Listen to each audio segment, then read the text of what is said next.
Topic है जी series कि series क्या होती है। आज उसकी डेफिनेशन देखते हैं। A series can be highly generalized as the sum of all the terms in a sequence। यानी कि सीरीज जो है वो ऐसे कही जा सकती है या उसको डिफाइन किया जा सकता है कि जितनी भी सीक्वेंस की टर्म्स हैं उनको सम अप कर लें, ऐड कर लें तो वो सीरीज बन जाती है। However, there has to be a definite relationship between all terms of the sequence। यानी लेकिन वो जो कोई है वो डेफिनेट रिलेशनशिप होना चाहिए। सारी सीक्वेंस की टर्म्स है। डेफिनेट रिलेशनशिप का मतलब क्या है कि यानी कि वो सीक्वेंस जो बन रहा हो वो को प्रॉपर सीक्वेंस बन रहा हो। वैसे ही हमने नंबर ना लिखे हुए हों, यानी या तो वो अरिथमेटिक सीक्वेंस हो, ज्योमेट्रिक सीक्वेंस हो या हार्मोनिक सीक्वेंस हो, यानी कोई एक प्रॉपर उसमें कोई एक ऑर्डर डिफाइन हुआ हो तो फिर उन सारी टर्म्स को ऐड कर दे वो एक सीरीज बन जाती है। If A1 A2 A3 A4 is a sequence then the corresponding series is given bye.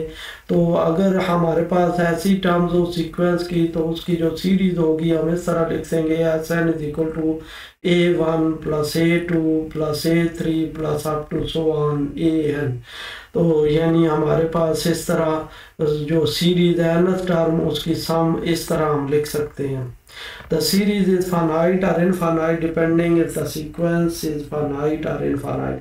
Series finite भी हो सकती है, infinite भी हो सकती है। ये डिपेंड करता है कि सीक्वेंस जो गिवन है वो finite है या infinite है। अगर वो finite है तो सीक्वेंस सीरीज भी finite हो जाएगी, यानी उसका कोई सम आ जाएगा। अगर infinite है तो फिर infinite होगी वो सीरीज।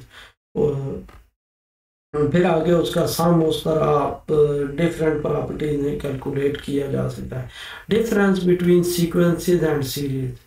अब हम देखते हैं कि सीरीज और सीक्वेंस में क्या डिफरेंस होते हैं। क्लियर डिफरेंस दोनों में कैसा नज़र आ रहा होता है कि ये सीक्वेंस है और ये सीरीज है। Let us find out how a sequence can be differentiated with series. कि हम सीरीज को सीक्वेंस को कैसे डिफरेंशिएट कर सकते हैं सीरीज से। ये हमारा को एक टेबल बना हुआ है जिसमें हमारे पास कुछ डिफरेंस दिया हुआ है।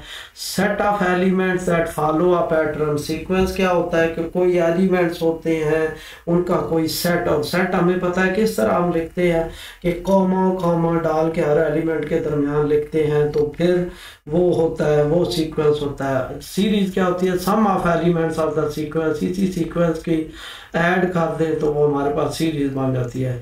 इधर सीक्वेंस में क्या order of elements is important. Order important होता है कि ये एलिमेंट हमने फर्स्ट प्लेस पे रखना है, सेकंड पे रखना है, थर्ड पे रखना है। हम अगर उसको कोई इंटरचेंज करेंगे, कोई उनका पैटर्न को चेंज करने की कोशिश करेंगे तो वो सीक्वेंस सारा डिस्ट्रॉय हो जाएगा। लेकिन सीरीज में क्या order of elements is not so important, यानी इतना ऑर्डर इम्पॉर्टेंट नहीं है। बेशक टर्म्स आगे पीछे भी हो जाए तो सम आप करते हो कोई मसला नहीं होता। तो इसलिए लेकिन सीक्वेंस में ऑर्डर बड़ा मैटर करता है। फाइनाइट सीक्वेंस, अगर फाइनाइट सीक्वेंस की एग्जांपल लें तो 1 2 3 4 5 है, और अगर फाइनाइट सीरीज की एग्जांपल दें तो 1 + 2 + 3 + 4 + 5 और इनका को ऐड करने से आ रहा है। इसी तरह इनफाइनाइट सीक्वेंस क्या होगा 1 2 3 4 5।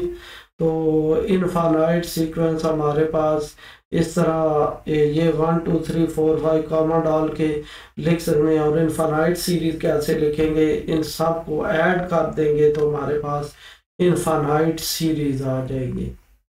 आगे एग्जांपल है जी, find the arithmetic series if the fifth term is 19 and S4 is A9 + 1। यानी कि दो चीज़ें गिवन है, एक फिफ्थ टर्म गिवन है और एक S4 गिवन है। तो हमने क्या किया कि A5 हमारे पास जो जनरल टर्म होती है n is equal to a plus n minus one into d, उसमें A5 पुट किया तो हमारे पास एक इक्वेशन ये आ गई। अब सम की जो सीक्वेंस अरिथमेटिक सीक्वेंस की वो जो सम की हमने वो जो डेफिनेशन पढ़ी है अभी S n is equal to n by two into two a plus n minus one into d, तो उसमें हम पुट करेंगे n की जगह पे 4 पुट करेंगे तो एक दूसरी इक्वेशन आ जाएगी A9 इस फॉर्म में आ जाएगी 3A1 minus one into two D. और फिर इन दोनों इक्वेशन को जब साइमल्टेनियसली एक ये आ गई A1 और D की फॉर्म में, एक ये इक्वेशन आ गई A1 और D की फॉर्म में, जब इन दोनों को साइमल्टेनियसली सॉल्व करेंगे तो हमारे पास आ जाएगा ये A1 और D की वैल्यूज़ आ जाएंगी। जब A1 और D की वैल्यूज़ हमें पता चल गई तो बस हम उसको ऐड D A1 में ऐड करते करते हम सीक्वेंस कैलकुलेट कर लेंगे, फिर उस सीक्वेंस को हम ऐड कर लेंगे तो वो सीरीज आ जाएगी हमारे पास।